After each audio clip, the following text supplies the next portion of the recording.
It appears that Florida Republicans and Governor Ron DeSantis are not friends of free speech. In fact, they just recently passed the most draconian anti-free speech bill in the country. So now this is called the Combating Public Disorder Bill, or HB1, and it's the latest attempt in Florida to crack down on the First Amendment activity in the wake of the nationwide protest movement that was triggered by the death of George Floyd. In fact, today we're having the verdict that is about to be announced, which could either lead to more protest or not. And so I can't help feel that this is pretty timely.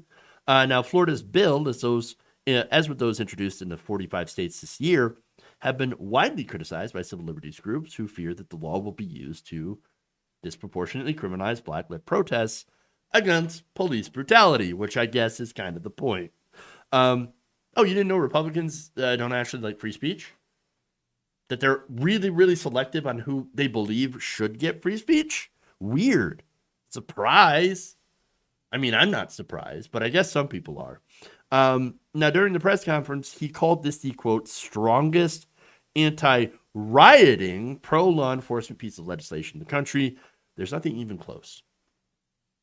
So they're, of course, cloaking this in, we're just against riots.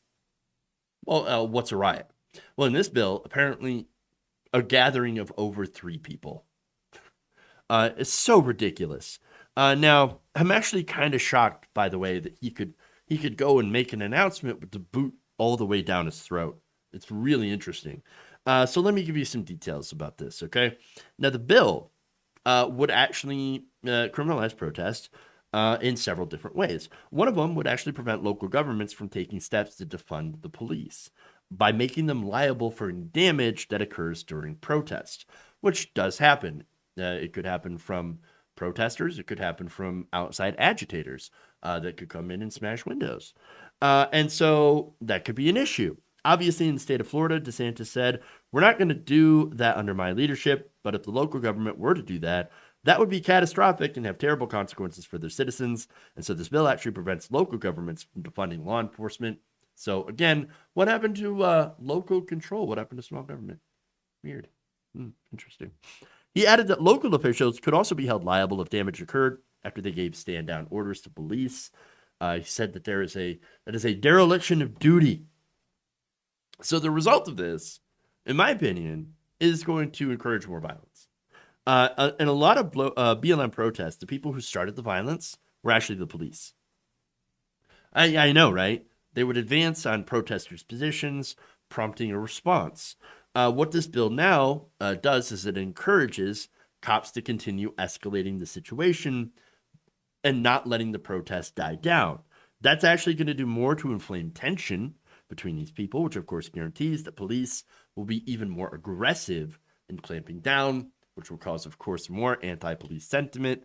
So really, what you're doing is you're hurting your own cause.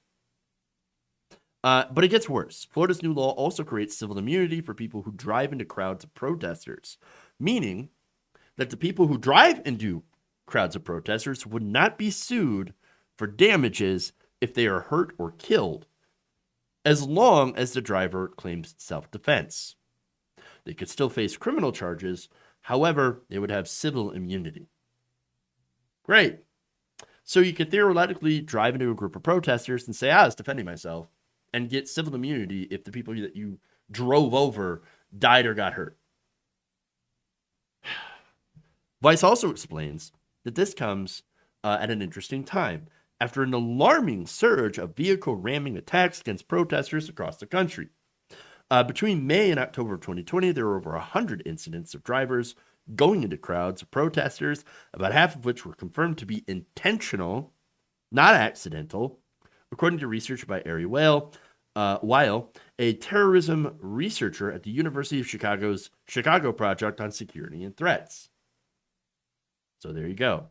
Now, in a separate incident in Tallahassee, a man accelerated his pickup truck into a group of protesters.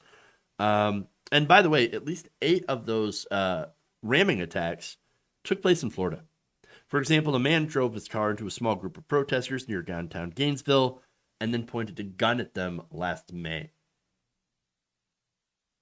So great. We got more of that coming. If you're in Florida, I guess that means you shouldn't protest at all. Well, yeah, that's kind of their point. That's they don't want you to protest. Now, and if that's not clear enough, it gets worse. The bill also makes mob intimidation defined as two or more people trying to compel someone to assume, abandon, or maintain a particular viewpoint against his or her will a misdemeanor. It is a crime to gather in groups of more than 3 people to make a point. Try to get people to change their minds. So literally you're arresting people for disagreeing on political grounds and trying to convince other people to change their views. Of course. And by the way, if you're arrested as a result of these draconian measures, you are also not able to be bailed out of jail until your first court appearance. So this is incredibly draconian. The message is clear. We do not want protests. Sit down, shut up, stay home, follow the police. And by the way, we're the party of freedom. Joke. What a joke. Absolute joke. The bill, according to Gail Johnson, who is a Gainesville commissioner, so one of the people that are fighting back.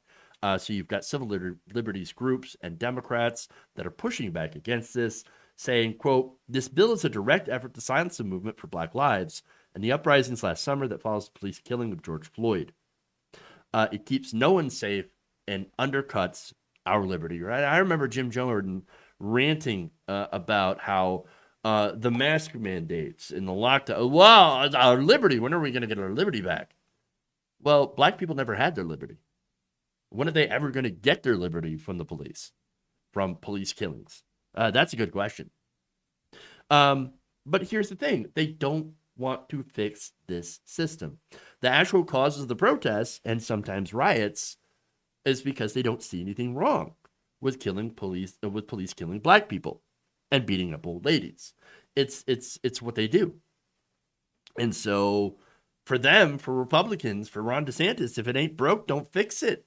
And worse, let's target the people who want to fix it with even more of a police presence to crack down on them.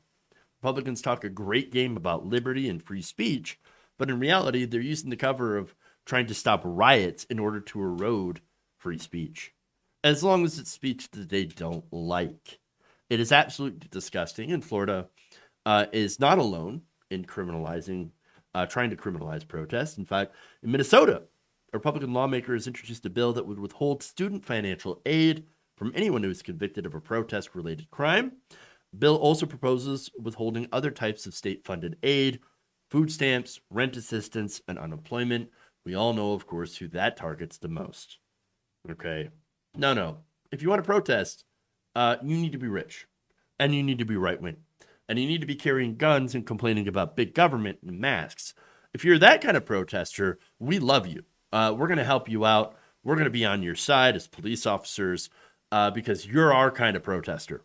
But if you were protesting the deaths of Black people at the hands of police, well, we're not interested in that kind of protest, and we will do everything we can to shut you down. This is the Republican Party. If you enjoyed this video, please give us a like and share with your friends. You can subscribe and help out the channel by becoming a patron. It's patreon.com/Jeff Waldorf, or you can become a channel member as well by hitting the join button below.